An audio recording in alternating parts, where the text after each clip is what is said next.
Hello everyone, this is Rahul Kumar and I welcome you to our YouTube channel. Violence is the midwife of the change. ये मैं नहीं कह रहा, ऐसा Karl Marx ने कहा था।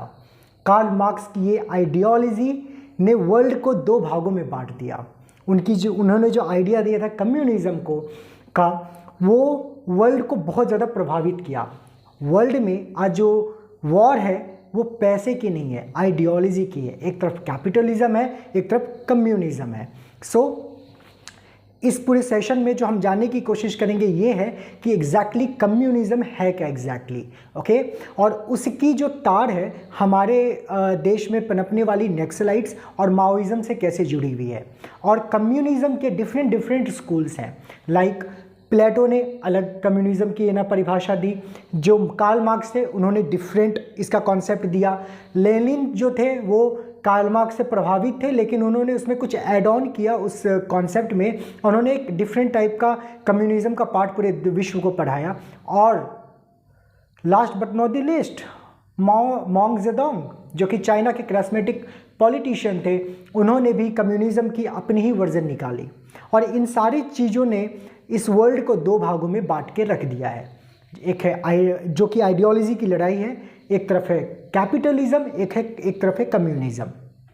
और यही रूट कॉज है हमारे यहाँ के नक्सलिज्म का और माओइज्म का। ठीक है, हम इन सारी चीज़ों के बारे में एकदम डीप डाइव करके पढ़ाई करेंगे। हम इसको जानने की कोशिश करेंगे, इस पर हम चर्चा करेंगे कि एग्जैक्टली ये सारी चीज़ें कम्युनिज्म से कैसे जुड़ी हुई है और कैसे ये वर्ल्ड दो भागों में बट गया। Okay, let's get started. Violence is the midwife of the change. यहाँ पे मैंने मॉन्ग जेडोंग लिख दिया है, सॉरी फॉर दैट। यहाँ पे कार्ल मार्क्स का पिक्चर होना चाहिए था। ओके, सो जो कार्ल मार्क्स थे वो पर्शिया में पैदा हुए थे। पर्शिया वो जगह है जहाँ पे आज जर्मनी है।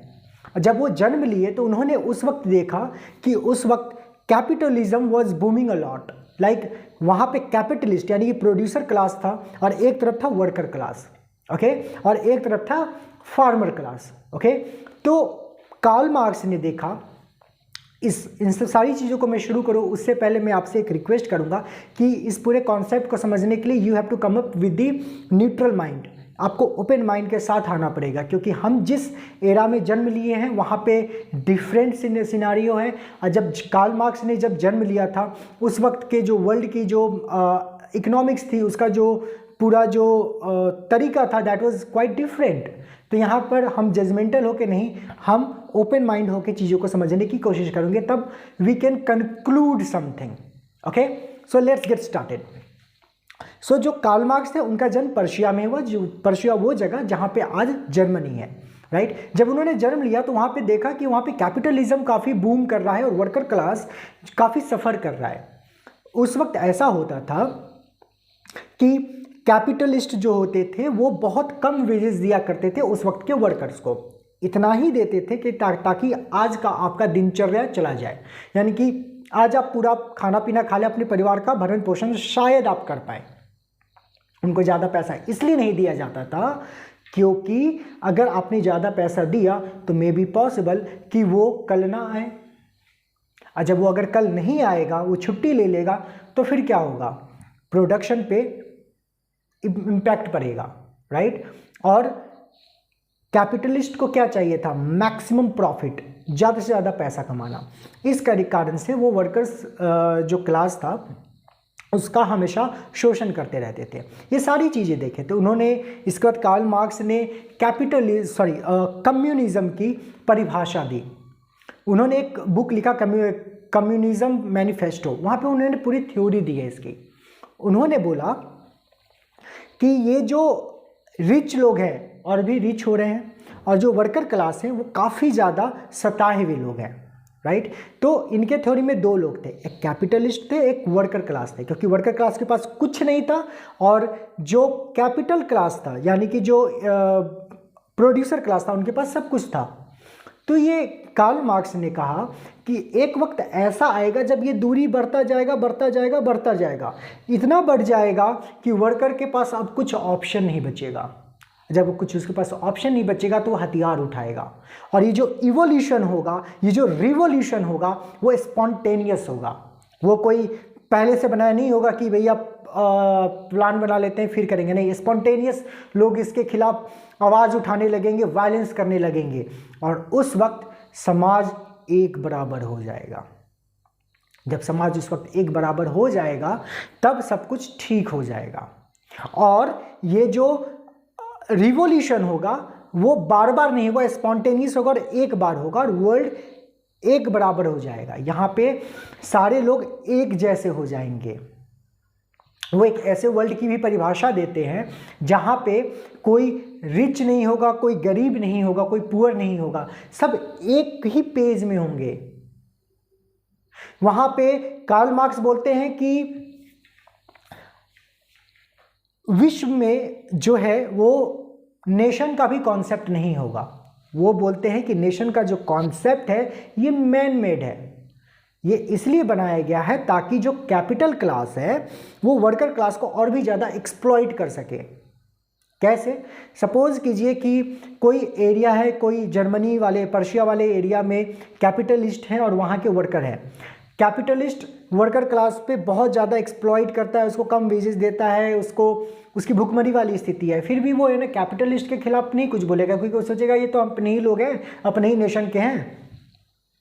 तो उनके अनुसार जो ये नेशन का कॉन्सेप्ट है that is the man made and that is also one of the reason for the exploitation.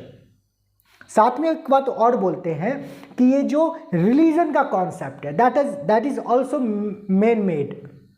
ये नेचुरल नहीं है, प्राकृतिक नहीं है, ऑर्गेनिक नहीं है। वो बोलते हैं कि हम धर्म इसलिए बनाए हैं ताकि लोग इससे डर सके, हम लोगों को डरा सके। फिर से मैं वही एग्जांपल लूंगा कि सपोज करो कि जर्मनी वाला एरिया है, पर्शिया वाला एरिया है, जहां पे कैपिटलिस्ट वर्कर क्लास को काफ़ी ज़्यादा दबा रहा है, शोषित कर रहा है।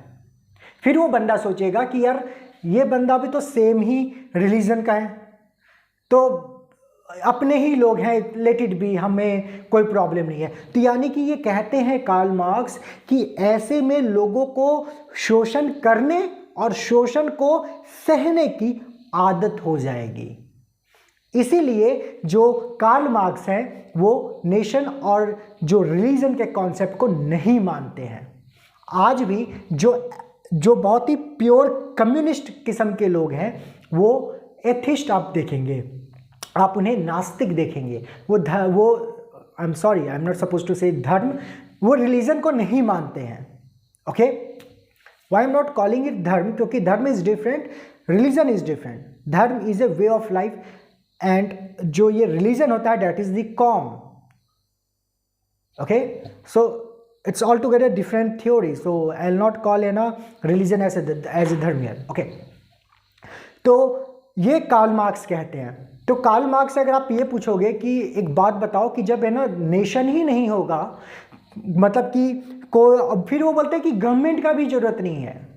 कार्ल मार्क्स बोलते हैं गवर्नमेंट की जरूरत ही नहीं है। फिर आप बोलोगे यार गवर्नमेंट नहीं होगा तो हमारे हितों की रक्षा कौन करेगा? अगर मैं पुलिस हटा दूं तो कोई भी आएगा मुझे लूट के चला जाएगा। तो फिर कार्ल मार्क्स बोलते हैं कि लगता है कि तुम अभी तक समझे नहीं कम्युनिज्म के कॉन्सेप्ट को। कोई बंदा तुम्हारे सामान को क्यों चोरी करेगा? तो फिर आप बोलोगे कि इसलिए क्योंकि उसको शायद ज़रूरी हो इन सब चीज़ों की। तो फिर कार्ल मार्क्स बोलते हैं कि इसकी क्यों ज़रूरत है, यानी कि उसकी कहीं ना कहीं जो इच्छा है या फिर जो उसकी ज़रूरत है वो पूर्ति नहीं हुई है, इस कारण से वो चोरी कर रहा है। तो मेरा वाला जो संसार होगा, उस वर्ल्ड जो कम्युनिज्म जो होगा एक्चुअल में, जहाँ पे सारे लोग पूरी वर्ल्ड वो कम्युनिज्म को प्राप्त कर लेगी, वहाँ पे सारे लोगों की ज़रूरतें पूरी हो जाएंगी सेल्फ वॉलेंटियरी के थ्रू। जहाँ पर एक बंदा भी कमाया वो सबको बांटेगा, कोई बंदा भूखा नहीं सोएगा, सबकी ज़रूरतें पूरी हो जाएंगी। तो आप बताओ क्या वो चोरी करेगा क्या? यानी कि यहाँ पे सब सेल्फ वॉलेंटियरी है, यानी कि खुद से आके लोग यहाँ पे सेवा कर रहे हैं। इसका मैं एक एग्जांपल देता हूँ। मैं जिस जिम में जाता हूँ वहाँ पे गौरव जी करके एक व्यक्ति हैं, मेरे से एल्डर हैं, मेरे फ्रेंड हैं। उन्होंने रिसेंटली मुझे बताया कि every Monday he goes to Guruji के आश्रम, वहाँ पे जाके वो पार्किंग का पूरा केयर ऑफ करते हैं। Although he is very rich, he is entrepreneur. ये क्या है, स्वयं वो खुद क्या कर रहे हैं, सेवा कर रहे हैं। उसी तरह जब कम्युनिज्म पूरे वर्ल्ड में छा जाएगा तो लोग खुद से सेल्फ वॉलेंटियरी करेंगे हर एक चीज़ों का, तो वहाँ पे गवर्नमेंट की ज़रूरत ही नहीं पड़ेगी। तो फिर आप बोलोगे कि ऐसा भी तो हो सकता है कि कोई बंदा है ना चोरी करने को मजबूर है, मतलब कि उसकी आदत है कि भैया मैं तो चोरी करूँगा, तो फिर तो बोलते हैं तब उसमें तो कुछ ऐसे भी होंगे ना जो रक्षक होंगे। तो आप बोलोगे ओके, तो फिर कार्ल मार्क्स बोलते ओके, लगता है अब तुम समझ गए। फिर आप बोलोगे अगर गवर्नमेंट क्यों नहीं, तो बोलते हैं गवर्नमेंट इसलिए नहीं और कार्ल मार्क्स ये भी बोलते हैं कि कभी भी पार्टी मत बनाओ, क्योंकि जैसे ही है ना कुछ जो सताए हुए लोग हैं वो उनका जब है ना ग्रुप बनेगा, उसमें से कुछ लोग लीडर्स बन जाएंगे, वो अपनी पार्टी बना लेंगे, तो फिर से हायरार्की बन जाएगा कि ये लीडर है, वो फिर से शोषण करेगा बाद में जाके, वही लोग जब गवर्नमेंट में जाएंगे वो फिर से जाके शोषण करेंगे। इसका मतलब क्या है कि ये सोल्यूशन नहीं है। That means everybody needs to volunteer himself और हरसेल्फ। आपको मैं एक एग्जांपल देता हूँ। ओशो के बारे में तो आपको पता ही होगा। ओशो ने भी ऐसा कुछ कॉन्सेप्ट लाया था। उन्होंने एक एक्सपेरिमेंट किया था। उन्होंने एक पूरा एरिया बनाया था जहाँ पे घर, गाड़ी, खाना वाना सब कुछ था, सब कुछ रॉ मटेरियल सब कुछ रखा हुआ था। वहाँ पे बोला कि यहाँ पे सब कुछ तुम्हारा है और सब कुछ तुम्हारा नहीं है, यानी कि जिसको ऑफिस जाना है वो किसी भी की भी गाड़ी उठा के जा सकता है। कोई तुम्हारा पर्टिकुलर घर नहीं है, तुम वहाँ जहाँ चाहोगे इस एरिया में आके सो सकते हो, वो तुम्हारा घर है यहाँ। यानी कि वहाँ पे लोग है ना खुद से ही मतलब कि सोच रहे थे कि सारा ही संसाधन हमारा ही है। यानी कि जब ऐसे में क्या होगा कि जब आप सोचोगे सारा कुछ हमारा ही है तो आप सबका केयर ऑफ करके चलोगे, आप उसे छीनोगे नहीं। ऐसा ही कुछ कॉन्सेप्ट कार्ल मार्क्स का था। तो कार्ल मार्क्स की जो कुछ पॉइंट्स हैं जो कि मैं आपको फिर से बता दूं कि कार्ल मार्क्स ने ये बोला कि हमारे वाले कॉन्सेप्ट में क्या नहीं होगा, गवर्नमेंट नहीं होगी, ठीक है, नेशन का कॉन्सेप्ट नहीं होगा, एथिस्ट होंगे सारे लोग, रिलीजन का कोई स्थान नहीं होगा, ठीक है। वहाँ पे सब सेल्फ वॉलेंटियरी के थ्रू सब कुछ करेंगे। यहाँ पे इक्वालिटी होगी, यानी कि राजा और रंग सब एक पेज में होंगे। ये हुआ एक्चुअल में कम्युनिज्म। और ये जो रिबेल होगा कैपिटलिज्म और वर्कर क्लास के बीच में, वो स्पॉन्टेनियस होगा, बार बार नहीं होगा, बस एक बार होगा और वर्ल्ड कम्युनिज्म को प्राप्त कर लेगा। यहां पर पॉइंट जिस पर आपको ध्यान देना चाहिए कि इन्होंने वर्कर क्लास बोला, इसमें फार्मर को इंक्लूड नहीं किया। आप बोलोगे क्यों नहीं किया? क्योंकि उन्होंने बोला, उनका ये कहना था कि जिसके पास खोने के लिए है वो रिबेलियन क्यों बनेगा, वो सोचेगा कि भाई मेरा ज़मीन चला जाएगा। वर्कर के पास लेकिन खोने के लिए कुछ नहीं है, तो इसलिए उन्होंने सिर्फ वर्कर को इसमें साथ लेके चले। 1 second, I will be back.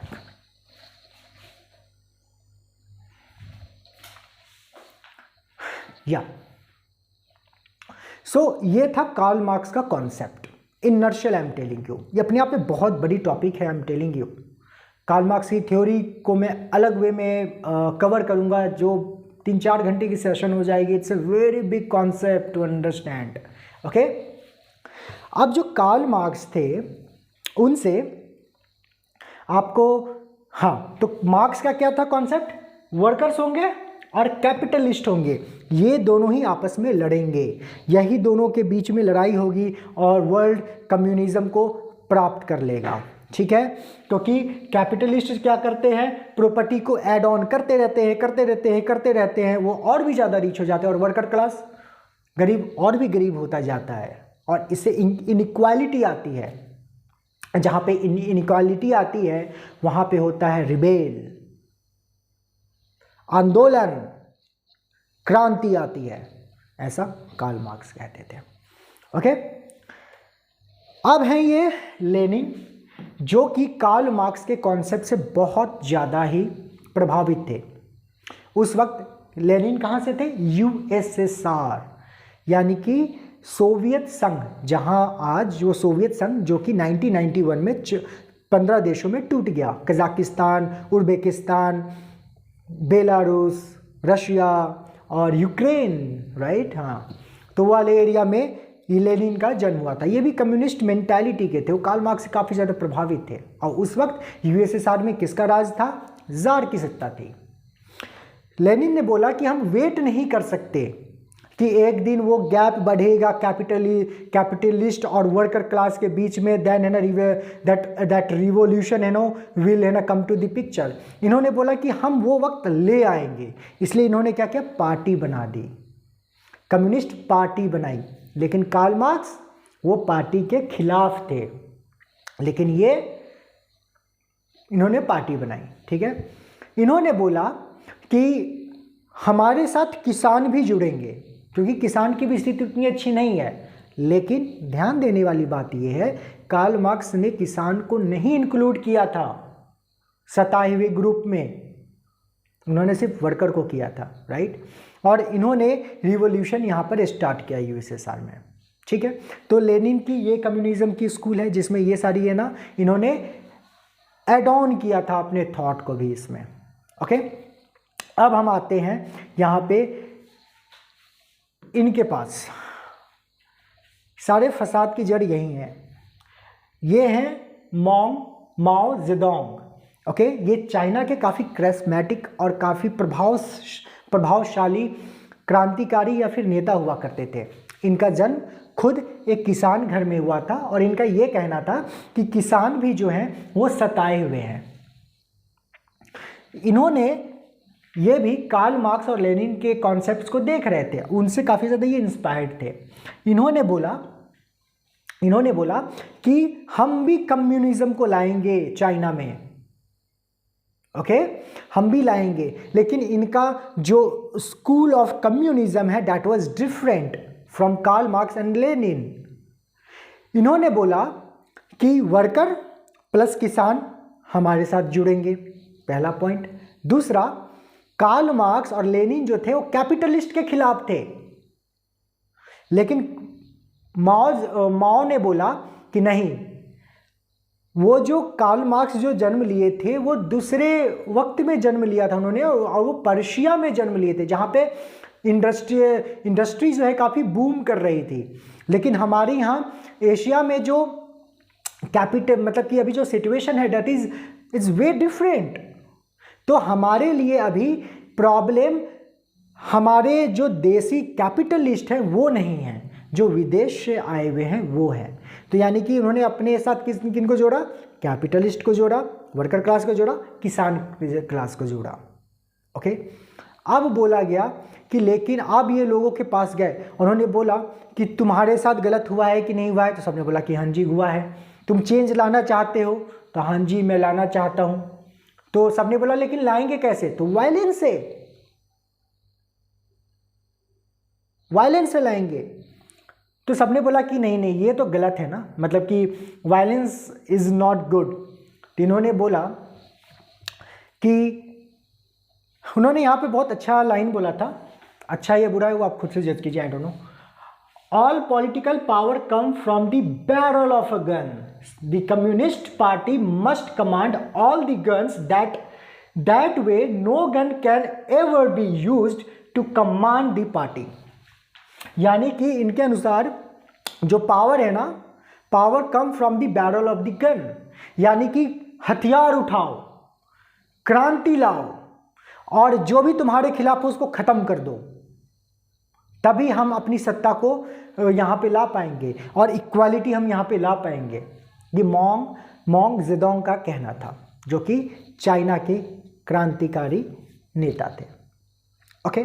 तो ये सारी मतलब कि कम्युनिज्म की जो परिभाषा है, जो डिफरेंट स्कूल की है, एक स्कूल आप किसकी हो गई? एक स्कूल हो गई आपको कार्ल मार्क्स की, जो कि पर्शिया के थे। दूसरा स्कूल क्या था? लेनिन का, जो कि upgraded version of Karl Marx communism था, राइट। इन्होंने, और एक है माओ का जो कि उन्होंने भी कार्ल मार्क्स के कॉन्सेप्ट को उठाया, लेनिन के भी कॉन्सेप्ट को उठाया, उसमें साथ में एक अपने कॉन्सेप्ट को भी उन्होंने ऐड ऑन किया और उन्होंने अपनी कम्युनिज्म की एक स्कूल खोल दी, ठीक है। And this is how the world got changed. आपको ये जान के हैरानी होगी कि नाटो जहाँ पे आज जिसका आपको नाटो के बारे में आप काफ़ी सुन रहे होंगे, राइट, वो भी उसका भी फॉर्मेशन इसलिए हुआ था ताकि कम्युनिज्म को हराया जा सके। क्योंकि यूएसएसआर 1945 में जबकि वर्ल्ड वॉर सेकेंड खत्म हुआ था, उसमें तो कम्युनिस्ट मेंटालिटी को आगे बढ़ा रहा था, स्प्रेड करने की कोशिश कर रहा था। पूरी वर्ल्ड दो भागों में बट गई थी आइडियोलॉजी के वे में। एक था कैपिटलिज्म वर्सेस कम्युनिज्म। ओके, सो 1945 के बाद जो लड़ाइयाँ हो रही थी, जो कि वॉर हो रहा था, that was not between the for the finance, for the money, not for the power, it was about the ideology.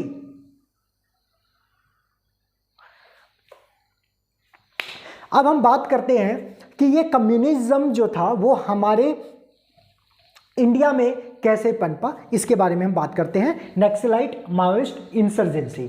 तो आप यहाँ पे देख सकते हैं कि Naxalite Maoist insurgency officially referred as a the left wing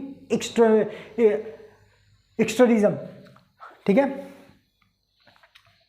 extreme का यहाँ पे वर्ड का क्यों यूज किया गया है? जहाँ पे वायलेंस है, एक्सट्रीमिस्ट कहते हैं ना, एक्सट्रीमिस्ट है ये, तो यहाँ पे इसलिए यहाँ पे लेफ्ट विंग के साथ एक्सट्रीम वर्ड का यूज किया गया है। अब मैं आपको मोटे मोटे में बता देता हूँ कि राइट विंग क्या होता है और लेफ्ट विंग क्या होता है। बात है आपको मैं फिर मिडिवल एज में लेकर चलूँगा, जहाँ पे फ्रांस में क्रांति हुई थी, रिवॉल्यूशन हुआ था, और वहाँ पे जो सताए हुए लोग थे उनके बीच में और कैपिटलिज्म यानी कि कैपिटलिस्ट लोग के बीच में लड़ाई हुई थी। यानी कि राजतंत्र मोनार्की उस वक्त चला करता था, दोनों के बीच में लड़ाई हुई, और जब दोनों के बीच में वॉर हुआ तो बाद में संधि करवाने के लिए उन लोगों को बुलाया गया सभा में। तो लेफ्ट हैंड साइड में वो सारे लोग बैठे हुए थे जो कि सताए हुए सताए हुए कम्युनिटी से आते थे, और एक तरफ वो लोग थे जो कि राजतंत्र को मानते थे, कैपिटलिस्ट को मानते थे, और जो ये सोचते थे कि सब कुछ ठीक है, वो राइट साइड में बैठे थे। ठीक है, तो लेफ्ट साइड के जो लोग थे वो चेंज की मांग कर रहे थे, बोले थे कि रूल्स ऐसा बनाओ कि ताकि हम हर एक लोगों को इक्वालिटी मिले, और राइट से विंग वाले बोल रहे थे कि जो चल रहा है ठीक तो चल रहा है, थोड़ी मोड़ी चेंजेस कर दो, इट्स ऑल राइट। तो यहां से कॉन्सेप्ट पैदा हुआ आपको राइट विंग का और लेफ्ट विंग का और सेंटर विंग का। सेंटर विंग क्या होता है? सेंटर विंग वो होता है जो कि राइट विंग और लेफ्ट विंग के बीच में होता है, उसको कहते हैं सेंटर विंग। आप इंडिया में आइए, इंडिया में है ना यूजुअली आप देखेंगे कि कांग्रेस को है ना सेंटर से हल्का सा टिल्ड लेफ्ट विंग की ना सरकार मानी जाती है, और जब बीजेपी की बात आती है that is of right wing. लेकिन ये सच्चाई नहीं है, क्योंकि अगर आप इंडिया में इसका कॉन्सेप्ट प्रॉपर नहीं है, क्योंकि अगर आप दोनों सरकार की अगर वर्किंग पैटर्न को देखेंगे सो दोनों ही लेफ्टिस्ट भी हैं, दोनों राइट विंग्स वाले हैं। ठीक है, तो इंडिया में ऐसा कुछ प्रॉपर सेपरेशन नहीं है। ठीक है, so all together it's all together different topic to discuss, so let it be. चलिए, तो क्या हुआ कि ये जो है ना नक्सलाइट और माओइस्ट जो थे जो है इंडिया में पनपने लगे, जो कि माओ के कॉन्सेप्ट को मानते थे, जो कि रिवॉल्यूशन लाना चाहते थे, वो हथियार उठाना चाहते थे, उनको ही कहते हैं LWE। ठीक है, और इसका इवोल्यूशन कब हुआ इंडिया में? ये हुआ आपको वर्ल्ड वॉर 2 के वक्त। ठीक है, एम एन रॉय जो थे उन्होंने ही फॉर्मेशन किया था कम्युनिस्ट पार्टी ऑफ इंडिया का। एम एन रॉय एक बहुत ही जानकार विद्वान इंसान थे, इन्होंने ढेर सारी बुक लिखी है, आप उनके बुक को जाके पढ़िएगा, अमेज़न पे अवेलेबल है। मैं यहाँ पे ऐसा नहीं है कि मैं पेड प्रमोशन कर रहा हूँ, क्योंकि आप मेरे वीडियो के लाइक्स और चैनल के सब्सक्राइबर को देख सकते हो, आप समझ सकते हैं कि मुझे ऐसा कुछ पेमेंट वगैरह नहीं मिलता है। That is a different thing. या सो एम एन रॉय ने बहुत सारे बुक्स लिखे हैं, आप इनके ना कॉन्सेप्ट की, उनकी आइडियोलॉजी को पढ़िएगा, अच्छा है, बहुत अच्छा है। अमेज़न पे अवेलेबल है, ऑफलाइन भी आप जाएंगे शॉप पे तो आपको, बुक शॉप पे तो आपको मिल जाएगा, please go through with it. Okay, अब इंडिया में एक तिभागा मूवमेंट होता है 1946 में। Tebhaga, the name itself is going to let you know कि तिभागा एग्जैक्टली है क्या। पहले क्या होता था, कि वहाँ के ज़मींदार हुआ करते थे, ये बंगाल वाले एरिया में होता, ओके। तो बंगाल वाले एरिया में क्या होता था कि ज़मींदार हुआ करते थे और किसान वर्ग होता था, ओके। तो ज़मींदार को आपको वो देना पड़ता था टैक्स। तो टैक्स क्या होता था कि आधा भाग, यानी कि आपने जितना भी अनाज उपजाया उसका आधा भाग जो है वो एज ए कर के वे में, यानी कि टैक्स के वे में ज़मींदार को देना पड़ता था, ओके। तो वहाँ के लोगों उस वक्त लोगों की पैदावार जो थी, मतलब अनाज की, वो काफ़ी कम थी। तो उन्होंने बोला कि अगर हम आधा दे देंगे तो भाई हम खाएंगे क्या अपनी family, how we are going to run our family, how we are going to feed my kids, my baby, my child. So that was the biggest question before them.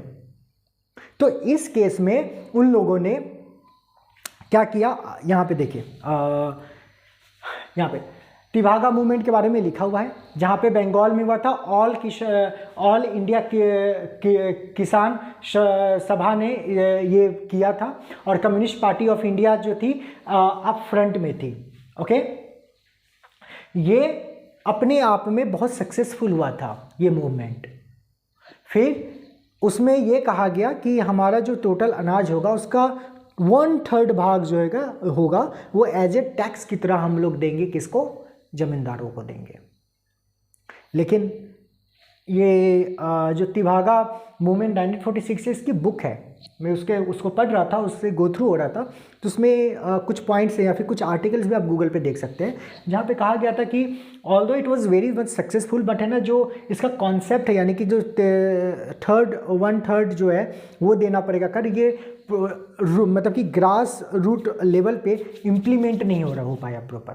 लेकिन इससे एक चीज़ जरूर मिली, चिंगारी मिल गई आपको, कि अगर हम एकजुट हो जाए तो हम इस कैपिटलिज्म के खिलाफ हो सकते हैं। अब आप सोचेंगे कि यार इसकी ज़रूरत क्या है। प्रॉब्लम ये है कि मैं 90s किड हूँ, हम लोग जब जन्म लिए हैं तो यहाँ पर हमारे हितों की रक्षा के लिए सरकार है।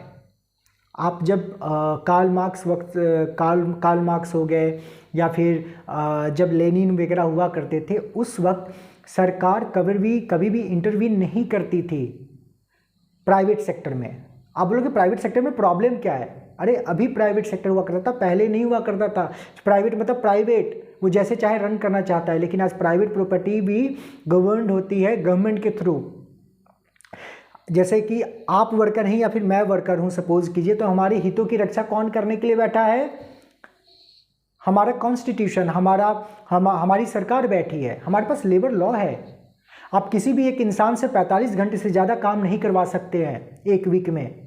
इसीलिए आप आईटी इंडस्ट्री में जाएंगे तो 9.5 घंटे की शिफ्ट होती है, फिर 9 घंटे की शिफ्ट होती है, यानी कि वो 5 दिन में पूरा हो जाता है, इसलिए 2 दिन की उनको वीक ऑफ मिलती है। लेकिन आप सरकारी ऑफिस में जाएंगे तो वहाँ पे 8 घंटे की शिफ्ट होती है, जो कि 40 से 45 आवर्स का ड्यूरेशन जो है 6 दिनों में पूरा होता है, इसलिए वहाँ पे 1 दिन की सिर्फ छुट्टी होती है। पीएफ मिलता है। पीएफ सबसे पहले किसने लाया था मार्केट में? ये कॉन्सेप्ट इंट्रोड्यूस किया गया था टाटा वालों के थ्रू, टाटा ग्रुप ने लाया था इसको, फिर इंडियन गवर्नमेंट ने इसे अडेप्ट किया and it became the part of our labour law. तो अभी हमारे हितों की रक्षा करने के लिए गवर्नमेंट है, लेकिन उस वक्त नहीं हुआ करती थी। तो अगर आप ये बोलेंगे कि कम्युनिज्म जो है बहुत ख़राब है, नहीं, अगर वो रिवोल्यूशंस नहीं होता तो शायद ये लेबर लॉ भी नहीं बनता। आज वर्कर क्लास शायद बहुत ज़्यादा एक्सप्लॉइटेड होता, इतना बेटर उसका सिचुएशन नहीं होता, शायद, यू नेवर नो। सो इस पूरे कॉन्सेप्ट को ओपन माइंड करके समझना है, न्यूट्रल होकर समझना है। ओके ओके, सो ये था।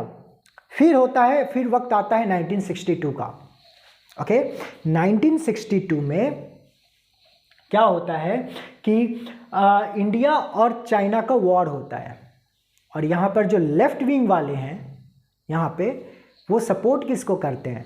इंडियन गवर्नमेंट को? नहीं, आप बिल्कुल गलत हैं, चाइना को।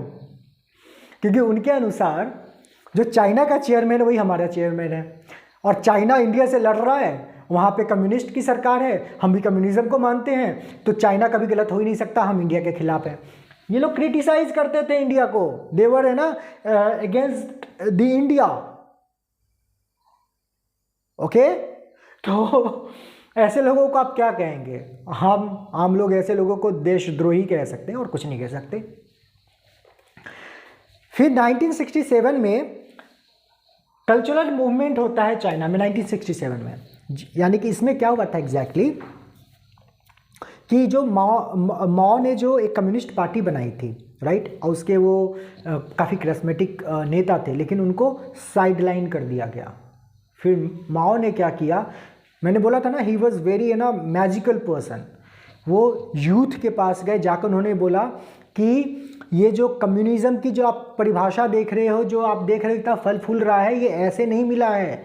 कई लोगों ने आकर अपना बलिदान दिया है इस आइडियोलॉजी को बढ़ाने के लिए, इक्वालिटी को लाने के लिए, and I was one of them.